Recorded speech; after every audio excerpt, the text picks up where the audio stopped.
এখন বাজে ভোর ৫টা আর আমি কিন্তু ঘুম থেকে উঠে পড়েছি, কারণ আজকে যে গাসিতে রাত জাগতে হয়, আর রাত জাগতে না পারলেও আমরা কিন্তু সকাল সকাল ঘুম থেকে উঠি।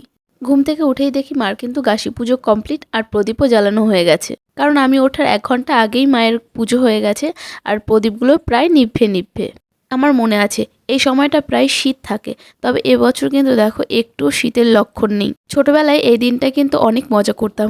ভোরবেলায় মা ডেকে উঠাতো আর আমি আর ভাই বই নিয়ে বসতাম, আর ভোরবেলায় উঠে বই পড়তে তো আমার একদমই ভালো লাগতো না। তাও নিয়ম রক্ষার জন্য একটু পড়তাম, তারপরে উঠে যেতাম। ভাইও তো একটু নামমাত্র পড়েই উঠে যেত আর চলে যেত পাড়ার সব ছেলেপেলেদের নিয়ে ঘর পিটাতে। ঘর পিটানোর কারণ হচ্ছে লোককে জাগানো। তখন এত পাকা বাড়ি ছিল না, সবারই প্রায় টিনের ঘর, আর টিন পিটিয়ে যা মজা লাগতো, বাড়ির লোকরাও তেমনই বকতো।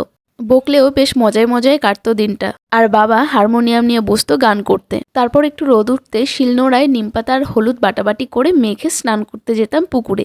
আহা, কি ভালোই না ছিল সেই দিনগুলি। আগে পাড়ার কেউ একজন শিলনোড়ায় নিমপাতা হলুদ বাটাবাটি করলে আমরা কিন্তু সেই একই শিলনোড়ায় সব নিমপাতা হলুদ বেটে নিয়ে আসতাম। এখন আর সেরকমটা নেই বলে মিক্সিতে এবার বেটে নিয়েছি।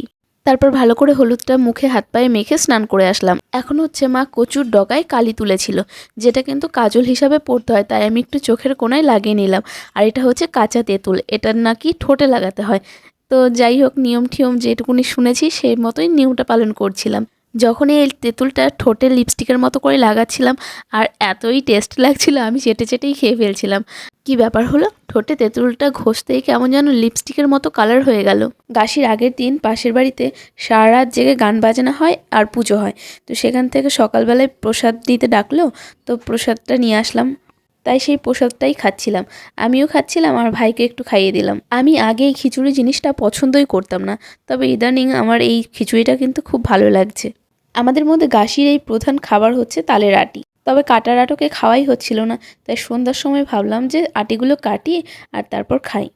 যেহেতু আটিগুলো খুব শক্ত হয় তাই খুব সাবধানে কেটে নিলাম, আর তারপর ধুয়ে আমিও খেলাম, মাকেও দিলাম। এটা কিন্তু খুবই মিষ্টি ছিল, ভাইয়ের জন্যও রেখে দিয়েছি। আর এখন আমাদেরও একটা নেমন্তন্ন আছে, আমরা যাব সেই বাড়িতে। আমি, মা সবাই রেডি হয়ে গেছি, এখন যাব।